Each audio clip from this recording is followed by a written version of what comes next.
Dan yang menarik dari turunnya level toleransi ini adalah bahwa intoleransi yang paling tinggi ada pada bidang politik.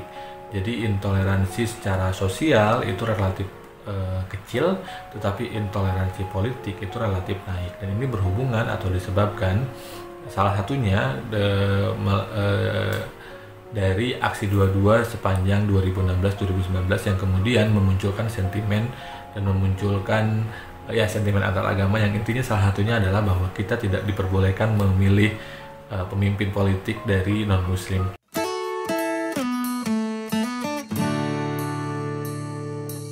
Assalamualaikum warahmatullahi wabarakatuh. Selamat datang teman-teman di Podcast Ren, podcast yang ngobrolin kajian keislaman yang kontekstual dan kontemporer.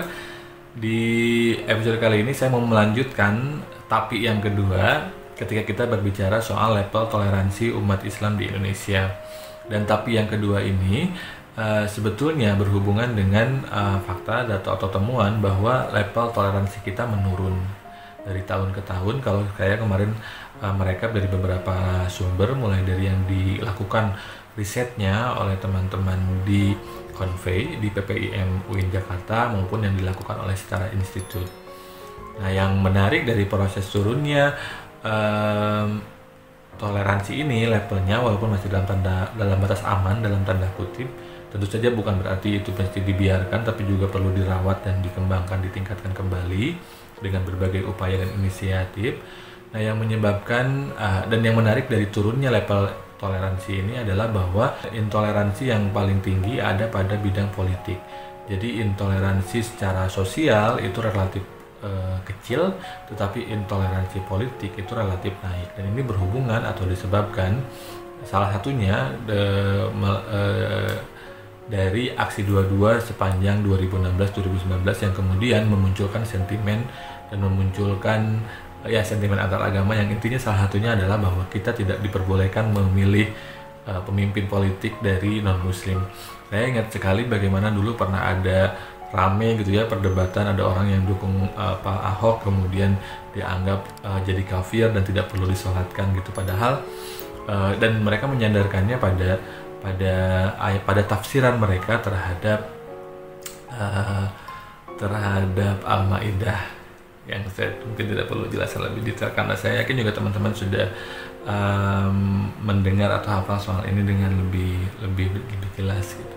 Tetapi intinya adalah bahwa kejadian itu tidak terjadi hanya pada Pilgub Jakarta 2017, tapi juga ada suatu situasi di mana ada calon ketua OSIS non-muslim yang kemudian ditolak oleh si temannya yang muslim karena mereka merasa tidak mau untuk memilih atau untuk memiliki pemimpin yang non-muslim. Nah, padahal syarat menjadi pemimpin itu sebetulnya adalah kemampuan untuk dia mampu memimpin. Dan kalau dalam konteks di luar kebutuhan beragama, saya kira kalau memang ada non-muslim yang memang amanah dan bisa, itu memang dia memiliki hak konstitusional untuk kemudian menjadi pemimpin politik. Nah, yang menarik kemudian tapi yang berhubungan dengan toleransi ini adalah juga berhubungan dengan kecenderungan kita untuk memiliki single naratif atau single story.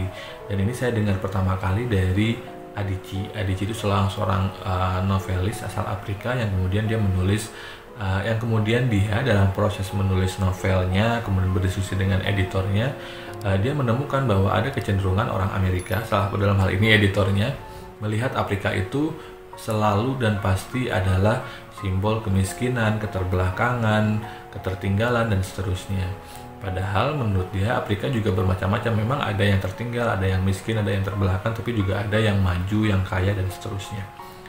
Nah, berangkat dari situ dia kemudian menyadari bahwa kita punya kecenderungan untuk melihat orang lain secara terlalu sederhana, single naratif, kita tidak mengakomodasi sudut pandang yang lain, sehingga kemudian kita rentan menjadi orang yang judgmental.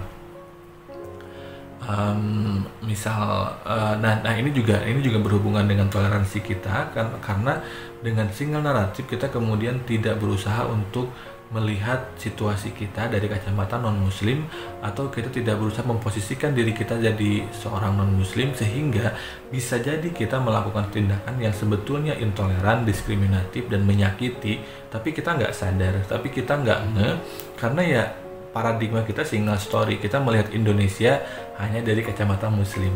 Mungkin teman-teman sering mendengar bahwa Muslim berjasa untuk kemerdekaan Indonesia sehingga Indonesia harus membayar dalam tanda kutip kepada masyarakat Muslim. Tentu saja kita berjasa, masyarakat Muslim berjasa, kita jumlahnya banyak, mayoritas, maka kemudian secara kontribusi mungkin kuantitatifnya juga banyak, tetapi kita juga perlu merangkul teman-teman minoritas yang mereka juga tidak kalah berjasanya terhadap kita, terhadap Indonesia. Nah, kita karena punya privilege, karena mayoritas, kita menormalisasi itu, menganggap privilege yang kita terima sebagai sesuatu hal yang normal, yang biasa saja, yang wajar gitu, sehingga kemudian meminta lebih. Karena kita menganggap privilege kita sesuatu yang wajar, kita meminta lebih. Contoh misalkan kita punya privilege untuk bisa mendengarkan azan secara penuh dengan pengeras suara dan seterusnya, tapi kemudian kita menjadi marah kalau kita mendengarkan kalau ada gereja yang kemudian terdengar sampai keluar gitu ya ritualnya. Ya itu menjadi menurut saya menjadi persoalan, karena ya mereka juga punya hak untuk menjalankan agama mereka gitu. Nah, ini yang juga perlu kita latih. Ini yang jadi masalah toleransi kita. Kita toleran, tapi mungkin kita melakukan sesuatu yang tidak kita sadari sebetulnya adalah bentuk intoleransi dan diskriminasi. Dan kenapa kita tidak menyadarinya? Karena kita melihat sesuatu hanya dari kacamata kita sendiri. Kita tidak melatih mata kita untuk melihat sesuatu dari sudut pandang yang berbeda. Tidak hanya dari sudut pandang kita sebagai muslim, tapi juga sudut pandang non-muslim.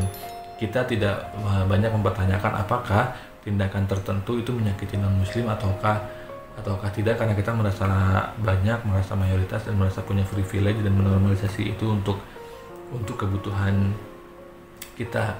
Nah, kenapa saya bilang begitu? Karena saya juga baru merasakan ketika saya jadi minoritas di UK selama kuliah S2, saya baru ngeh bahwa banyak hal yang mungkin kita lakukan tanpa kita sadari menyakitin minoritas, dan saya tahu rasanya menjadi minoritas.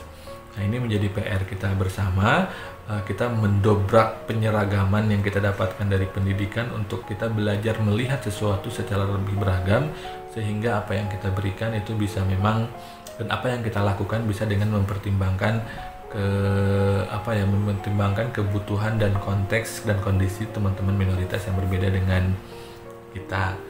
Seperti itu, terima kasih. Wassalamualaikum warahmatullahi wabarakatuh.